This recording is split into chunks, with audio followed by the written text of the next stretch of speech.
bana umutekinika muri uru Rwanda ndabinginze mwaretse gutekinika tugakoresha amategeko ko hari kuki mugomba gutegeka kuki mugomba gutekinika ibintu bidahari reka mbabwire buryo umuntu wawe yapfuye uvuga uti namushyinguye ukavuze ko byarangiye ariko iyo umuntu wawe bantu bamushimuse ntumenya ahantu ari uhora iteka wibaza ese arahari niba hari se ari hehe abayeho ate afashwe mu buhe buryo ese yarishwe se yapfuye uruhe rupfu niba arapfuye se umurambo we uri hehe urumva ni ugushyira umuntu nakuvuga ko ni uburyo bwo kubabaza abo mu muryango w'uwo muntu mu buryo buhoraho kuko buryo iyo umuntu wawe yatabarutse uramushyingura ukababara muri iyo minsi ariko bikagera igihe ugenda ubyakira ariko iyo umuntu wawe yabuze ni ububabare buhoraho kuko uhora wikanga nuko abantu bikabakiriyamo ikintu cyo kumva ko ikintu cyo kwicana ntacyo gitwaye kubera ko babona nyine ntabwo ibintu bikurikiranwa ngo bihabwe intuza nuko ni ikibazo gikomeye abantu bafite inshingano zo kubahiriza amategeko mu gihugu cyacu bafite vraiment bakwiye kutubabarira ibyo bintu bigacika kuko birimo birabiba imbuto mbi umuryango nyarwanda kuko abanyarwanda uyu munsi barimo baricana.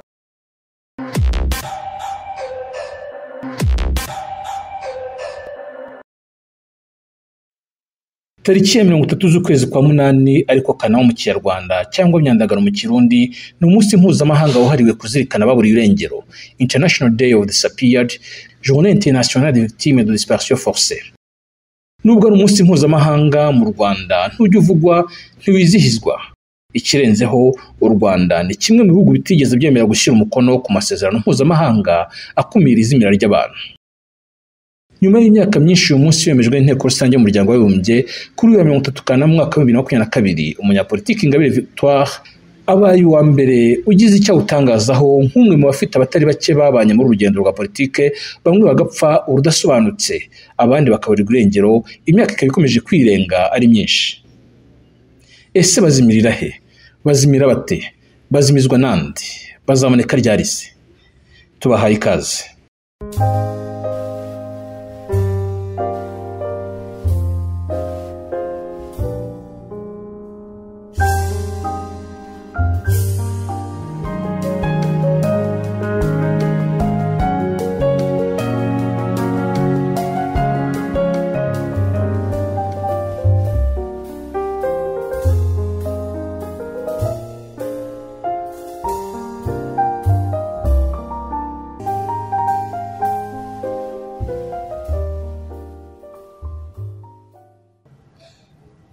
Twongeye kubasubiza mwese bakurikiye kandi mu duteze amatwi iyi ni Pax TV IREME News ijwi ry'abativugira kandi tukaba ijwi rya Rwanda. Muri aka kanya tukaba turi kumwe n'umutumirwa akaba ari umuyobozi w'ishyaka Darifa umurinzi ni Madame Ingabire Umuhoza Victoire. Nanone tubahaye ikaze. Murakoze kunyakira kuri Pax TV. Tariki 30 Kanama uyu munsi ni umwaka ku rwego mpuzamahanga wahariwe umunsi udasanzwe. Uwo munsi udasanzwe utanazwe mu Rwanda utanizizwa n'uwuhe? Tariki 30 z'ukwa munani ni umunsi ngaruka mu mwaka washyizweho n'umuryango w'abibumbye hagamijwe kujya hibukwa abantu baburirwa irengero.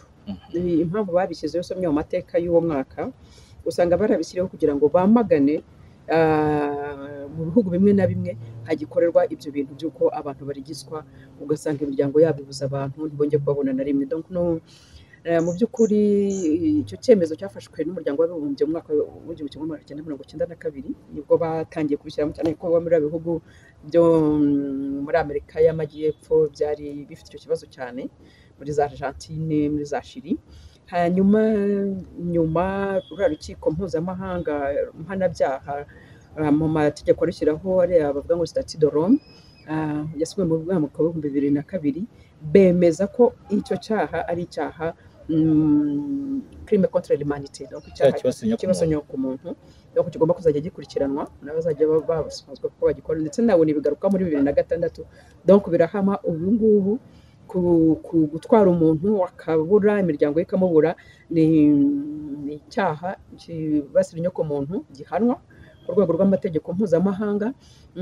Kikaba rero barabishyiriyeho kugira ngo nyine abantu bumve ko ari icyaha kigomba guhanwa kandi barebe ko uwo muco wacika mu bihugu bifitemo uwo muco. birumvikana ko mu gihe hirya no hino ku isi abantu bari irengero bigahwekera bigaherera iyo hari umunsi wo kubazirikana, umunsi wo kuzirikana ku muntu, wo kuzirikana ko nabo ari abantu ari bimwe muntu. Ariko mbere ko twinjira mu kiganiro nyirizina, kuburirwa irengero ubundi ni iki? Ni ukuba umuntu yafunzwe, ni ukuba umuntu yapfuye, ni ukuba umuntu yihishe, ni iki? Yakurirwa irengero uko babisobanura muri iryo tegeko muri iyo stati ya Rome cyangwa muri ayo mahame ya convention ya ONU, bavuga ko kuburirwa irengero ni umuntu ujyanwa ahantu ku gahato atabishaka, akajyanwa ahantu hatazwi, ku buryo ari umuryango we ari nawo we basigara, donc nta muntu ubuzi aho ari, donc waba ajyanwe ku gahato akajyana ahantu hatazwi, imiryango ye cyangwa inshuti cyangwa abavandimwe cyangwa bakorana bagasigara batazi ahantu ari.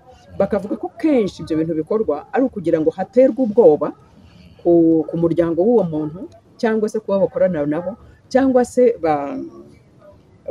habe guterwa ubwoba mu muryango mugari w'aho icyo cyaha gikorerwa. Hanyuma kuba wowe nk'umuyobozi wa Darifo Umurinzi wizihiza uyu munsi, kandi Darifo Umurinzi n'abantu bayo tuzi benshi baburiye irengero cyangwa se n'abo tuzi n'abafunze, hari umuntu wa Darifo Umurinzi nyirizina yitwa Darifo Umurinzi waburiye irengero uretse abayisenga hari? Ariko ndagira ngo nibutse mbere ko njya muri Darifo Umurinzi nari muri FD Inkingi. Ntabwo abantu baburiwe irengero cyangwa bishwe tukiri kumwe muri FD Inkingi ushobora kubibagirwa, ngo nibagirwe kubavuga, nibagirwe kubasabira ubutabera, cyane ko abo bantu baje, ndibutsa ko ishyaka rya FDN ryo rizanye mu Rwanda. Abo bantu baraza baravuga ati turashaka kwifatanya nawe muri ibyo bitekerezo tukubaka iryo shyaka. Abantu bamwe barapfa, abandi barazimira. Abo bantu rero ntabwo ushobora kwibagirwa, niyo mpamvu bagaruka kenshi. Niyo mpamvu ngaruka kuri IREME iragena wabuze mu kwezi kwa gatatu k'umwaka wa itariki 25 z'ukwa gatatu umwaka wa 2016 yaburiye hariya kuri Roi Faisal niho yakoraga. Hanyuma ntabwo nakubagirwa Boniface wari vice president wa FD Inkingi waranyungana, yakoze akazi gakomeye k'indashyikirwa igihe njye nari muri gereza. Mu mwaka bakaba yarabuze ku itariki ya 8 z'ukwa 10 umwaka wa 2018.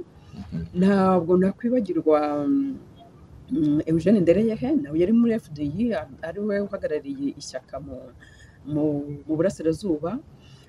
Ntabwo rero nakwibagirwa na Vena Abayisenga nawe twabanye muri FDI, turimukana tuza muri Darfa, donc nawe wabuze ku itariki ya 6 z'ukwa gatandatu umwaka wa 2020. Abo ni abantu mpoza ku mutima ntashobora kwibagirwa. Ariko ndagira ngo ntabwo iyo mbavuze wenda mbavuga ko ari abantu bari proche, twabanye, twari kumwe ku rugamba rwo kugira ngo twubake igihugu kigendera ku mategeko.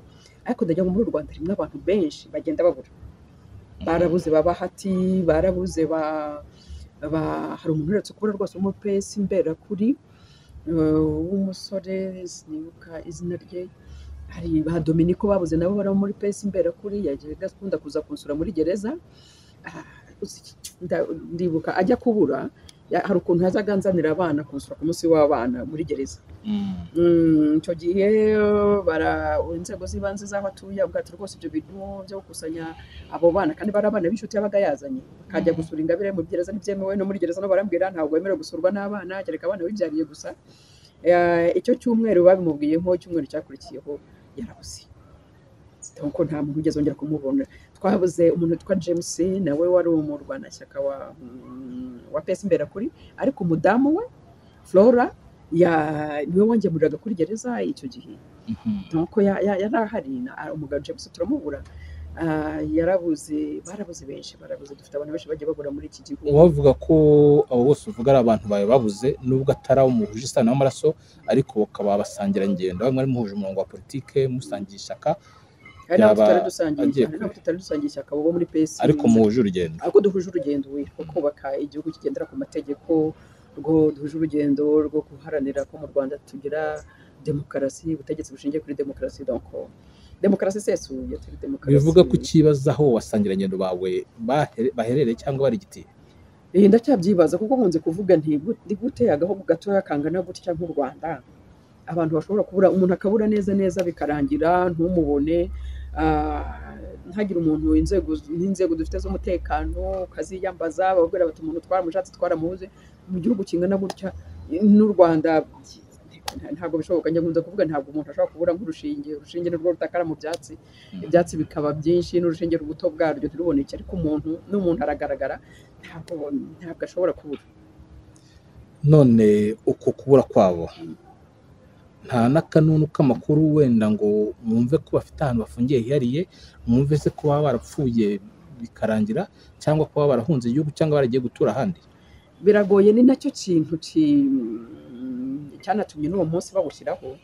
Ni icyo kibazo ba nyiri umuntu abakoranaga nawe cyangwa umuryango we basigarana. Burya umuntu wawe yapfuye uravuga uti namushyinguye, ukavuze ko byarangiye, ariko iyo umuntu wawe bantu bamushimuse ntumenye ahantu ari, uhora iteka wibaza ese arahari, niba hari se ari hehe, abayeho ate, afashwe mu buhe buryo, ese yarishwe se yapfuye uruhe rupfu, niba arapfuye se umurambo we uri hehe. Tuko urumva ni ugushyira umuntu, nakuvuga ko ni uburyo bwo kubabaza abo mu muryango w'uwo muntu mu buryo buhoraho, kuko buryo iyo umuntu wawe yatabarutse uramushyingura ukababara muri iyo minsi, ariko bikagera igihe ugenda ubyakira. Ariko iyo umuntu wawe yabuze ni ububabare buhoraho, kuko uhora wikanga. Hari n'igihe ushobora kwikanga avuze ngo mwiriwe, hari n'igihe ushobora kwikanga amutelefone, hari n'igihe ushobora kwikanga wabona umuntu mu nzira ufite ujya gusa nkawe umuturutse nk'inyuma ukavuga utarabusikana. Donc urumva guhora muri iyo eta, donc abantu babikora navuga ko bafite ubugome bw'indengakamere, kuko abazi neza ko ari ukubayeho. Bivuze ko umuntu wapfuye bikarangira bikamenywa ko yashyinguwe atatera ihungabana ari ku rwego rwa buri irengero. Ni kimwe, ntabwo batera ihungabana kimwe, kuko urabona tuvuge nk'umwana wa Eugene, niwo mwana nkunda gufata urugero kuko ari mu bana babaye affecte cyane n'icyo kintu. Donc umwana we agira gutya akicara akarira, akavuza induru, akajya ku muhanda akavuza induru, bamubaza ati ndashaka papa. Donc iyo atuye he Eugene? Batuye navuze n'umwana uduhagarariye mu burasirazuba. Donc iyo ajya kuba papa we yarashyinguwe, wenda bari kubona bakanamubwiriza processus uko zagenze, icyo byaba yabibonye, ariko yari yakiriye. Ariko iyo ntacyo ufite cyo kumusobanurira, papa we yazi ko yavuye mu rugo mu gitondo bukira, akabona burije, akabona icyumweru cyashize, akabona. Donc uwo mwana kugira ngo mama abone icyo amusobanurira biragoye. Angana iki? Umwana muto w'imyaka 5. Ni muto cyane. Ariko afite ikibazo, donc umwana yari umwana mutoya, isa agenda iyo wa mwana se yakundaga kuba ari kumwe na se wagiraga gute. Donc urwo rukundo rwa Sara rubuze, iyo presence, kuba sadahari ngo yongera amuterura nk'uko yamuteruraga, amuzanire bombo nk'uko yamuzaniraga, ese yarafite akabutike. Donc nta bihari, donc uwo mwana arabibura, yabibura, ariko rero mpamvu asakuza akavuga ati papa. Urumva ariko umubyeyi ufite uwo mwana umeze gutyo, buri mwana amwishyuza buri gihe ati papa ari he, adashobora kubona igisobanuro na kimwe nka, urumva iyo traumatism. Donc n'umubyeyi kugira ngo abyakire, umwana hari n'ihungabana ku mubyeyi, kuko umubyeyi kugira ngo abyakire yabyakira atese afite wa mwana buri gihe, kuko n'umuntu kurenda ariko ushobora kwiyumanganya, ashobora kujya gute, ariko ufite umwana buri gihe ukwibutse, ni ikibazo gikomeye. Niyo mpamvu mpora asaba rwose, nubwo hashize imyaka myinshi, ariko rwose baba bazi aho abo bantu bari, aba bafite, mugire ubumuntu rwose, mugire ubumuntu, umenye ko umunsi umwe Imana izabibabaza. Mugire ubuntu, niba bake bafite ari bazima, muzarebe iyo mubashugunya, ariko bagatyo bajye mu miryango yabo. Wakoze urutonde rurerure, ariko turazagarukaho dusoza kugira ngo turwibutse abantu wa mugani wawe uti bagiye bajugunya nka kurya. Hari abamaze imyaka 4 baraburiye irengero, abantu bose benshi ndetse baramaze kwikuramo ko bakiriho, bajya kubona bakana barahingutse, barabaza cyangwa ubundi UBUVUGIZI neza. Tutaragaruka mu kanya kari imbere tuzabana ku musozo, tutaragaruka kuri ababuriye irengero, hari abapfuye uzi nabo mwatangiranye urugendo cyangwa akoranye urugendo muri FDU Inkingi na nyuma muri Darfur Murinzi. Niba ngombwa wongeremo nabo muri PS Mbere kuri, kuko hari igihe mugeze kugira solidarité cyangwa synergie. We nibyo muri PS Mbere kuri muri 2010 babuze wari umunyamabanga mukuru wihariye wa perezida fondateur wa PS Mbere kuri Maître Ntaganda. N'uyu munsi umuntu ntabwo yigeze aboneka. Amazina ye ni ntabwo uraza kumbabara ko amazina, kuko atari abantu twakoranye cyane, ntabwo amazina nagiye nyafata cyane. Donc urumva ngo yarabuze, donc kugeza kuva 2010 n'uyu munsi, donc nta muntu n'umugeze umenya aho yarengeye. Muri twebwe iwacu ntabwo abandi bavuga ngo yagiye muri Federere. Oya, nitwa niba ari Dasingo, niba ari indi. No, oya, ndazina kurishaka nihe abadukurikira. noneho muri FD mu by'ukuri twatangiye kugira ibibazo 2016 17 nibwo umuntu wacu wa mbere yishwe. Donc umuntu witwa Habarugera Yohani Damascene wagira ngo uburengerazuba mu by'ukuri ntabwo twabwereje ariko ntegeza ko ari tunafite abantu benshi ntabwo twabwereje hari ntegeza ko ari ku buryo bahatuye benshi bitabiriye ishyaka ryacu bikaba hari byaratumye n'abantu bahitabira guhiga abantu. Niwe muntu wa mbere wishwe Habarugera Yohani Damascene yishwe muri 2017. Hanyuma 2018 mfunguwe nani mfite umuntu wanyunganiraga mu kazi IREME Mutoyimana yari umwana w'umusore mutoya bari banamufunze 2012 yararangije igifungo cy'imyaka 6 arafungurwa yigaga muri kaminuza yendaga bamufunze ndakurangiza kaminuza avamo afungurwa mu gihe gito ntekeza ko afunguwe nk'amezi 3 cyangwa 2 imbere yanjye. None ku buryo naje urabona twafunguwe twebwe navuga ko bari abayobozi ba FD inkingi bose bari bafunze. None dufunguwe turavuga tuti mboreka turebe uko twakwisuganya turebe uko twakongera tugashyira tugashaka abantu aho bari tukagira gute. IREME yari umwana uri très communicatif. Yakiraza ko n'abantu bamwishe nuko bari kuko akiri no muri gereza kuba mukurikiranaga no ko barabonye ubwo yari afite ubushobozi n'ubuhanga rimwe bwari burenze imyaka. Donc uwo mwana abonaga ikintu agahita kiga. Donc iyo yashakaga kumenya ikintu yakiraraga ijoro ryose bwacye mu gitondo akambwira ati nyamara cya kintu namenye uko bagikora. Donc ari umuntu ufite ubuhanga buhanitse ariko kisirita mu kintu cyitwa communication. Yarazi gukomunika cyane cyari cya mbere. Ikintu cya kabiri yarazi gushaka amakuru reka mubwire bica Boniface nako Boniface igihe bavugaga ngo yatorotse gereza. Ndibuka yavuze ngo batorotse gereza kuko umuntu yayoboraga gereza ni John Mukono n'umutwe twarabanye muri gereza ya PSK kandi tuziranye. Umuntu ndamutelefona ndamuza ntibite umuntu yatorotse ate numva afite impungenge gateze Boniface koko yabaye ikigwari ko byo atinya kuguma muri gereza n'ibiki byose. Ndibuka ikintu IREME yambwiye babitubwiye turi muri salo hariya aratera intambwe azunguza arambwira ati kongera ati ngeyo nkuru ntabwo nyemeye ati mpakanya ndakubwira. Nyuma y'isahi yaraje ambwira amakuru yose byagenze. Donc yaraza ahantu ashobora kubaza inkuru azi n'uburyo nyine agomba gucekinga amakuru atari amakuru yo kuvuga gusa ngo ariko afite uburyo azi kumenya amakuru. Yari afite za network yubatse yari afite uburyo ashobora kumenya amakuru. Yari umwana impeccable mu kintu cyitwa amakuru. Ava hano umunsi umwe ari mu gitondo ku itariki ya 7 arambwira ati ngiye gusura mu rugo yambaye nta kibazo aragenda bukeye ku itariki ya 8 bambwira ngo bamishe. Ndibuka njye babimbwira byarangoye kubyakira nako barambwiye ngo yapfuye. Ntabwo se umuntu yapfuye ate umuntu nkabyambwira umuntu bimbwiye ntabwo yapfuye ntabwo agiye gusura iwabo ati nyamara yapfuye. Yende yo kubwese tumukuru ampaye telefone nyine sanga barambwira ati koko yapfuye. Hanyuma hakurikiraho dusaba umuremyi Siridiyo niwe wishwe mu kwa 9 ku itariki ya 23 z'ukwa 9 2019. Urumva habaye donc habaye periode nyine wagira ngo abantu bashyize ku murongo. Urumva Boniface yishwe ku itariki mu kwa 10 yazimiye mu kwa 10 mu kwa 3 IREME abarishwe mu kwa 7 Eugene arazimiye mu kwa 9 Siridiyo abarishwe. Donc urumva byari ibintu biri teromasere ariko ntabwo byaduhungabanyije. Cyakora ntakoresha kuri Siridiyo narababaye cyane. Ikintu kimbabaza buri gihe murambwira abantu Siridiyo bamwishe kwa mbere kwa 6 twari kumwe hano yari yaje kundeba turimo tuganira noneho tuza gusesengura uko ibintu bimeze umutekano w'abantu kumeze. Arambwira ati nge nkurikije uko bari mu kugenda batugendaho umuntu uzakurikiraho niba hari umuntu bazongera kukwiba kidnape donc gutwara ku ngufu kuburisha irengero cyangwa se bazica ni ngewe. Yabimbwe kwa 6 iminsi 2 mbere yo kapfa. Noneho kwa mbere ndibuka hari nimugoroba nka 2 ndi mu cyumba numva barakomanga abakozi barambwira bati Sidi yarapfuye bati nakwitaba umudamu wa Boniface ni wari telefone ko bari baturanye. Ndamwitaba itambwira ati Siridiyo baramwishe. Ndakubwira namaze nk'iminota ingahe ntashobora guhumeka no kuvuga byananiye. Abakozi bakambaza bati ni ibiki nkarenwa kuvuga kuko nagize shock itaho. Donc kuba umuntu yarabyiyumvagamo avuga ati ubutaha ni ngiye uzakurikizaho ukumva koko nyuma y'iminsi 2 baramurangije.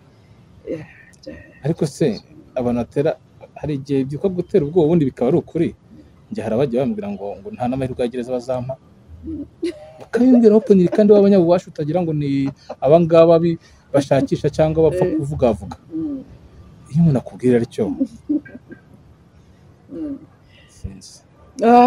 reka nkubwire njyewe nemera Imana mu kwemera kwanjye mvuga ko nta muntu upfa umunsi utaragera kandi nta n'upfa urw'Imana itamugeneye niyo mpamvu marigire ibyo bikorwa byose njye ntawe ugeze ambwira ati ibikeneye ibyo ngibyo ariko niyo wabimbwira nakubwira ko nzapfa umunsi wageze ambwira niba Imana mu gitabo cyayo hatanditsemo ko ari uzanyica ntabwo uzanyica donc ushobora kubihiga ukabishyira mu mihigo yawe ukabigera ntabwo umbwira abantu ntabwo tugomba gutinya gupfa icyambere cyo nuko nta muntu utazapfa arakwica uyu munsi nawe ntazatura imusozi ngo imyaka ari kuzabaho yongere ku myaka ye usibye ubugome umuntu aba yifitemo nta kindi kintu byungura nta nubwo kwica hari uwo byakijije ntibishoboka n'umusaraba n'umuvumo uba wikururira ushobora kuvuga uti ndamwishe nta nubwo ntekereza ko hari amahoro y'umwicanyi nibwo kwishe agira ngo kemuye ikibazo ariko ntekereza ko buri munsi hari aho biba bimurya mu mutwe mu mutima ntekereza ko nta conscience donc umutima nama conscience nabwo nta mahoro imuha ibyo ari byo byose njyewe mba ntuje numva nta kibazo mfite agategereza ati burandi ndabikora ngo ntere ingabire ubwoba ingabire ngatuza nkikomereza ibyo numva ngomba gukora ngabikora ko numva ngomba gukora ko njye ntegereje ko umunsi wanjye ntugera nanjye nzagenda hanyuma ariko we nta mahoro abafite ntekereza ko nashengurwa no kubona njyewe ingabire nkiri wa wundi abo bantu kubica kubagira gute nta bitarampungabanyije na gato ngo bivuge ngo ingabire biramutera ubwoba ajye munsi y'igitanda ajye kwisha munsi y'ameza oya kuko njyewe ndavuga nti kuba ibyo bintu bikorwa bigaragaza ko mu gihugu cyacu dufite ikibazo cyo tuba nyine dufite igihugu kitagenda ku mategeko kuko niba umuntu nka Siridiyo yiciwe ahantu akorera abantu bari aho ngaho bari n'uwabibonye bakamukubita ikintu mu mutwe hanyuma akazanzamuka ataza aho ari bakanamutwara akaba ari babwira abantu ngo bamufunze kandi ari uko yabonye ibyabaye ibintu nk'ibyo ngibyo bigakorwa hanyuma bikarangira gutyo reka nkubwira ibyo bigaragaza yuko nta igihugu cyacu kitagenda ku mategeko kuri IREME bakavuga ngo umuntu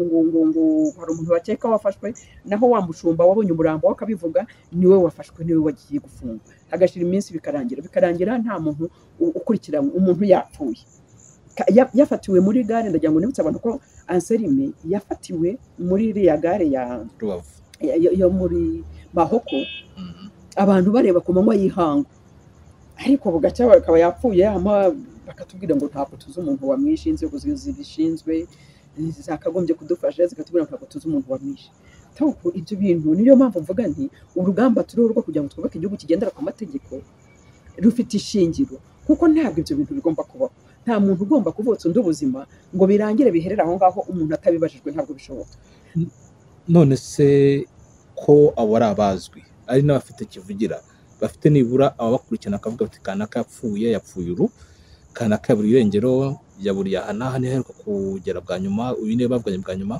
abanyarwanda badafite abavuganira badafite kivugira bicwa batyo cyangwa bari irengero bo baba bangana iki justement niyo mpamvu mvuga tugomba kubaka igihugu kigendera ku mategeko aho abantu bafite umuco nk'uwo nguwo bawucikaho kuko ubundi yiba abantu nk'ubo banyuruza abo bantu bafatwaga bagashyikirizwa ubutabera bakavuga bati uyu nguyu tumufashe kubera ko yakoze tentative yo kwiba umuntu none umuntu twamubonye twamugaruye muri sosiyete twamugariye mu muryango we ariko ari wabikoze nguyu tumushyize imbere y'ubutabera abantu bajya batinya kubikora bavuga ati uyu muntu niwe wishe Siridiyo twamubonye none nguyu tumushyikirije ubutabera donc icyo gihe abantu bavuga bati hari ibintu bidakinishwa muri uru Rwanda ariko kubera ko nyine abantu babikora bikarangira gutyo abantu bakomeza bakabikora niyo mpamvu usanga nyine tugifite umubare w'abantu benshi bishwe niyo mpamvu birimo kongera violence sinzi niba abantu barimo kubona violence ikintu cyitwa violence by'ubwicanyi muri Rwanda buryo burimo bifata intera kubera ko bavuga bati none se nakanaka ko kubera ko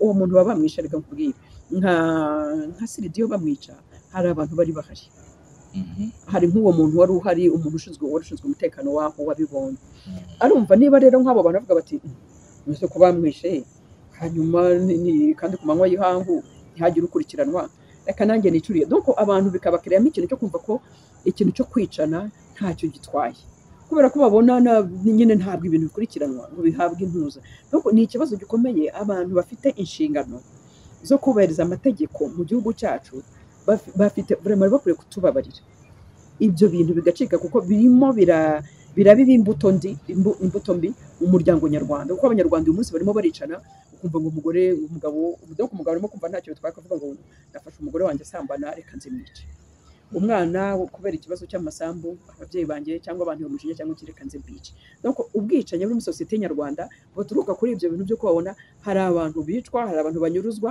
hanyuma bakabona ntacyo bitwaye bakavuga bati ariko nanjye nabikora donc ni ikibazo abantu bagomba kureba donc hari ikintu gikorwa kikagira effet de domino donc abantu bikagenda bikabihinduka uruhererekane ntabwo rero turimo twubaka umuryango nyarwanda ahubwo turimo turawusenya kugeza uyu munsi u Rwanda nk'igihugu ntabwo rurashyira umukono ku masezerano abuza cyangwa arinda abantu kuri irengero urabitekereza iki urabyumva uti reka mbibwire ahubwo se uranabizi ko ariko biri ndabizi ko ariko biri kuko nzi ko muri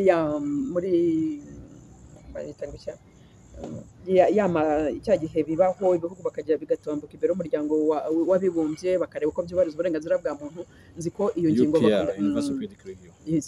nzi ko iyo bakunda kubigarukaho basaba u Rwanda kuba rwasinya amasezerano ariko ikibazo hari ikintu njya nkunda kuvuga donc ikibazo si ugusinya gusa amasezerano kuko no mu itegeko nshinga bavuga ko umuntu ni ntanyeganyezwa ntabwo nyine nta muntu ugomba kumwica ntawe ugomba kumwica urubozo ntawe ugomba kumutesha agaciro ariko zo ntibirirwa bikorwa buri munsi ntitubibona kuri za social media uko abantu barimo bandagaza abandi hari ubwo wabona se ribu hari uwo yafashe ikambwira ngo wowe Twitter wirwa wa Sadate twitwa wandika Tom Twitter wirwa wandika wari wabona hari uwo ribu yabaza muri abo ngabo se rushyashya ibyo wirwa wandika by'amacakubiri hari ibyo wabona babazwa se ntabyo babazwa kandi ribu irabisoma kuko natwe twese tubisoma ntibiri mu itegeko nshinga se ntibafite inshingano zo gukurikirana abo bantu bakoze ibyo byaha kuko ibyo bidakorwa donc niyo mpamvu ntabwo ikibazo ari uko batabisinya kuko nibyo dufite ntabyo byubahirizwa ikibazo ni ibigomba kwinjira mu mitwe y'abantu bakavuga bati umunyarwanda ni ntanyeganyezwa ntawe ugomba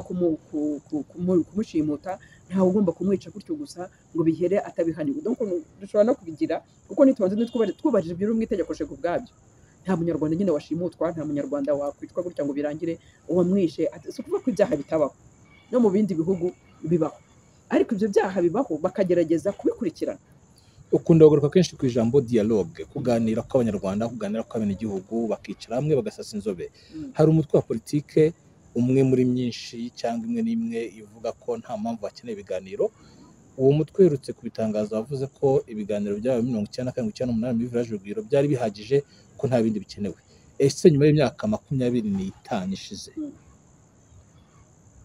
ntabwo u Rwanda rukeneye kureba niba ibyavuze icyo gihe bitarahindutse bikeneye kuvugururwa nibyo ndagusubiza mu ngingo eshatu zerekana impamvu bikenewe icya mbere nujya gusoma umwanzuro urangiza ibyo biganiro mu 1998 1999 byo mu Rugwiro bavuga ibiganiro byo mu Rugwiro baravuze bati turabicumbitse bizacumbukurwa byaracumbitswe kugeza uyu munsi ntabwo biracumbukurwa icyo ni icya mbere cyerekana ko ibiganiro bikenewe kugira ngo bicumbukurwe impamvu ya kabiri bikenewe nuko abanyarwanda byakozwe muri 1998 umwana wavuze icyo gihe uyu munsi afite imyaka 24 urumva uwo mwana afite indi mitekerereze afite uko abona igihugu cyagombye kuyoborwa afite abenshi bafite ikibazo cy'ubushomeri harimo n'abari baravutse wenda uwo munsi barariho ariko bakiri batoya uwo munsi bari guhangana n'ikibazo cy'ubushomeri bavuga batese ubukungu nta kundi ubukungu bw'igihugu bwashakisha uburyo butezwa imbere nta kundi twafashwa nk'urubyiruko abana bafite indi mitekerereze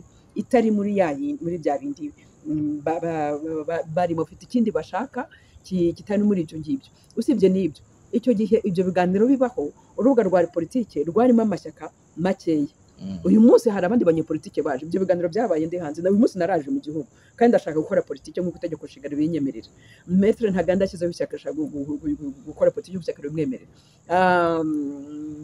Jean-Luc n'urundi rubyiruko bari kumwe barashaka gukora ishyaka rya politike nk'uko amategeko abibemerera urumva rero hama abandi bakatubwira ngo yango hari demokarasi consensuelle twashyizeho kandi demokarasi consensuelle tugasanga ni ya mashyaka ni rya shyaka rimwe rivuga ngo ni moteri FPR ugasanga iravuga riti ni twebwe turagena ibindi bikurikiyeho nabo dukorana n'abajya kwiyamamaza n'ibiti byose ugasanga habaye blockage ugasanga ya demokarasi n'ikiri consensuelle ikeneye kuvugururwa no kurumva rero nizo mpamvu zaho imyaka ishize ibyo biganiro bibaye naho u Rwanda rugeze uyu munsi n'urubyiruko dufite uyu munsi rufite indi mitekerereze n'abanyapolitike bashya bazi kuri sene y'u Rwanda isaba ko bya biganiro byongera kubaho. Ingingo ya kabiri, ingingo ya nyuma rero inakomeye ni uko mu itegeko nshinga ry'u Rwanda ingingo ya 10 ishingiyemo kuko ni umutwe ntabwo nuko ni umutwe wa karindwi aravuga ngo amahame remezo igihugu kigendera, harimo ingingo ya gatandatu, agace ka gatandatu kavuga ngo abanyarwanda tugomba kumenyera gukemura ibibazo binyuze mu biganiro no mu bwumvikane. Urumva rero ni ibintu biri mu itegeko nshinga, ibiganiro biri mu itegeko nshinga, nuko ntabwo ari ibintu umuntu hanuye mu ijuru, si ibintu ntagize ati, ni ibintu biri mu itegeko nshinga. Ibyo biganiro nibyo gutuma bifasha kugeza ku kisi. Ibyo biganiro byo kuca twavuga ati banyarwanda ku bukungu bw'u Rwanda bukera barukakojaga ngo bugusurura, ko burimo busurura, burimo busubira inyuma, abanyarwanda babarushaho gukena. Dukora iki dushyize hamwe? Ese impunzi ziri hanze, dukora iki ngo mugore iki mu gihugu cyanyu? Abo mafaranga arimo mwinvestisa hanze munayinvestise mu gihugu cyanyu, cyane ko ubukungu bwacu burimo busurura, abantu barushaho kugenda basubira inyuma bakena. Dukora iki? Tubigenze dute kugira ngo umugore uke nk'abanyarwanda twubakire hamwe? Ese turabigenza gute kugira ngo dushyireho ubuyobozi mu gihugu cyacu butuma nta munyarwanda wongera kumva ko agomba kuba impunzi cyangwa guhunga igihugu cye? Nuko hari ingingo nyinshi abanyarwanda twakongera tukwicara tukavuga duti koko ni ibi ngibi, iki kibazo cy'ubushomeri kiremereye urubyiruko rwacu, banyarwanda twice tugishakira umuti, biragenda bite? Nuko nibyo ngibyo impamvu ibiganiro nkunda kubigaruka, nuko mbona hari ibibazo biri kugenda biremerera igihugu cyacu, nkavuga nti barakwiriye ko abantu bicara ibyo bibazo tukabiganira hamwe, cyane ko usanga basa nkaho hari abantu bavuga bati ni twebwe ni ishyaka riri ku butegetsi n'abo turi kumwe ari amashyaka ari ku butegetsi, akavuga ati ni ibyacu, donc abandi ntihagire icyo bavuga, nta gitekerezo cyabo dushaka kumva, kandi ntabwo ngo umutwe umwe wifasha gusara. Donc dushyize hamwe ibyo bitekerezo byacu nk'abanyarwanda, ntekereza ko harimo havumbukamo ibisubizo kuri ibi bibazo dufite birimo bigenda biremerera igihugu cyacu n'umuryango nyarwanda. Hanyuma tugarutse ku byo kuburirwa irengero ndetse n'ibyo gupfa n'ibyo kuzira, ntabwo nabyita amaherere, wenda ababikora bashobora kuvuga ko hari icyo ababurirwa irengero cyangwa bazimira cyangwa bapfa bazira. Muri ba banyamuryango b'amashyaka agiye uyobora baburiye irengero, nari navuze ngo uraza kwibutsa abantu tugana ku musozo. Amazina ni hari Habarugira Yohana Damascene wishwe 2017, Asaba Mutimana wishwe 2019 mu kwa gatatu, na Dusomuremyi Siribyo wishwe mu kwa 9 2019. Haryo byo bari bagiye kurasa bakica umupasiteri we, ninde baragiye kubica akarokoka. Wenda mugaruka reka ndangize n'ababuriwe irengero, ni Iragenera Imino waburiwe irengero 2016, na Twagirimana Boniface waburiwe irengero 2018 mu kwa 10, na Eugene Ndareyimana waburiwe irengero mu kwa 7 2019, na Abayisenga Vena waburiwe irengero mu kwa 6 2020. Avuye hano. Naho kuri Theophile Ntirotwa nawe yarafunguwe, yamaze gufungwa, amaze kugira umwere, ariko nawe mu gufungwa yabanje kuburirwa irengero, yabanje gusa n'uwibwa. Baramutwaye hama nyuma y'iminsi mike baramugaragaza. Ibyo nabonye ari strategy zari bahari, yo hari abantu bakeka ko ibyaha byitwa ngo ko biremereye, bafite ukuntu babatwara iminsi 2-3 imiryango yabo ikirirwa birukanka inyuma ihiga, hanyuma bakaza kubagaragaza. Donc nabonye ni strategy yari imbo, sinzi impamvu babikora, kandi bafite amategeko. Iyo ugiye mu gitabo code procédure pénale usanga baravuga iyo umuntu ukekaho icyaha mu convocation yakwanga kuzuka muhereza convocation yo kumuzana ku ngufu. Hanyuma hari inzego z'amategeko, iyo mvuga rwose itegeko nicyo mba mvuga. Donc tugerageza twubahiriza amategeko dufite mu gihugu cyacu, ni ukuri nta muntu wagira ikibazo na gitoya, ariko sinzi impamvu abantu batubahiriza amategeko, kandi bafite ububasha bahabwa n'itegeko bwo kugenda bakatumizaho umuntu yakwanga kwitaba bakagenda bakamuzana ku ngufu. Kuki badakoresha ibyo? Ahubwo ugasanga umuntu ari kugenda mu nzira, abantu baramuyoboye bakubise mu modoka, abantu bavuze bati hari ivugo yamutwaye. Muri uru Rwanda iyo umuntu avuze ngo ni ivugo yamutwaye, abantu bakavuga bati muhebe ubwo ngubwo. Hari n'abasiga bazita ngo ni imodoka bita rupfu. Donc ndagira ngo mbabagize abayobozi bacu rwose, izo vigo zanyu zakuye abanyarwanda umutima, nimugerageze zikora akazi kazo ariko mu buryo bwubahirije amategeko. Donc ubwo nawe baramutwaye bimara iminsi bataza aho ari, ariko nyuma araboneka, ashyirwa imbere y'urukiko, nyuma y'imyaka birahinduka umwere, arasohoka.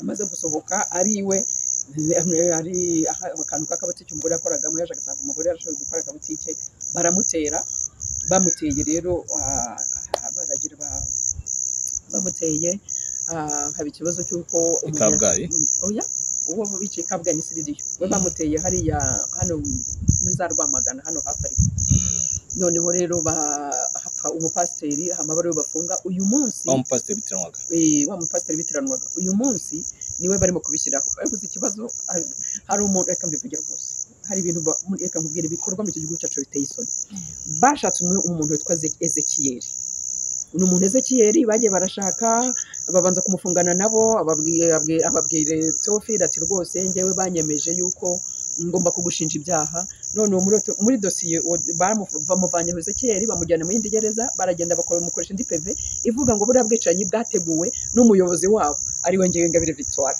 ariko vraiment ndakambabwira bantu umutekinika muri uru Rwanda ndabinginze mwaretse gutekinika tugakoresha amategeko ko hari kuki mugomba gutegeka kuki mugomba gutekinika ibintu bidahari reka mbabwire Teofile murabizi neza biriya bintu nabyo yakoze ntabwo ari we witeye abamuteye barahari nicyo bari bagamije kirahari ntabwo mushobora gufata umuntu wateye ngo ari we mufunga hama nimusanga bidashobora gufata mutangire muvuge ngo ni Ingabire wari wabipanze reka mbabwire nimugerageze mwisubireho mufungure abantu bafunzwe kurengana ibintu byo gutekinika tubishyire ku ruhande tubane neza nk'abanyarwanda twubake igihugu cyacu kigendera ku mategeko murebe ngo umunyarwanda wese aratuza agatunganirwa turagushimiye cyane ariko mu gusoza ijambo ryaba iry'ihumure cyangwa iry'impanuro hari igihe abanyarwanda iry'ihumure hari impanuro uha abategetsi bafite mu nshingano impanuro abategetsi bafite mu nshingano n'iryo ntarindangirijeho ndagira ngo basabe abayobozi bacu dukunda rwose turabakunda pe ariko ni mu duhu ubuhumekero nimwemera amategeko yubahirizwe mwikurirwa mutekinika ibyaha mushakira abantu ibyaha bitabayeho nimuha abantu ubuhumekero dukurikiza amategeko ese ni ngombwa ubundi ko mutekinika ibyaha byo gushyira ku bantu rwose nibyo bintu ni mu bireke ndasaba itekinika arimo rikorwa muri dosiye ya Teofile nirihagarare kuko rizakoza isoni inzego z'ubuyobozi bwacu kandi ntabwo tuba dukeneye ko inzego z'ubuyobozi zacu zikozwe isoni n'abantu bakoze tekinika kandi tekinika ripfuye icyo ni icyambere mbisabira icya kabiri nsaba abanyarwanda ndagira ngo musabe abanyarwanda twese twumve ko tugomba gushyira hamwe tukubaka igihugu cyacu buri wese ashyire mbere na mbere inyungu z'igihugu imbere hanyuma ngo murebe twese muturabaho mu mutekano no mu mahoro asesuye kuri wese mwese mbifurije amahoro y'Imana murakoze turagushimiye cyane Ingabire Victoire tukaba dushimye mwese mwadukurikiye njye ndi John Williams iyi ni Pax TV IREME News ngayo nguko iyi ni Pax TV IREME News ijwi ry'abativugira musigara amahoro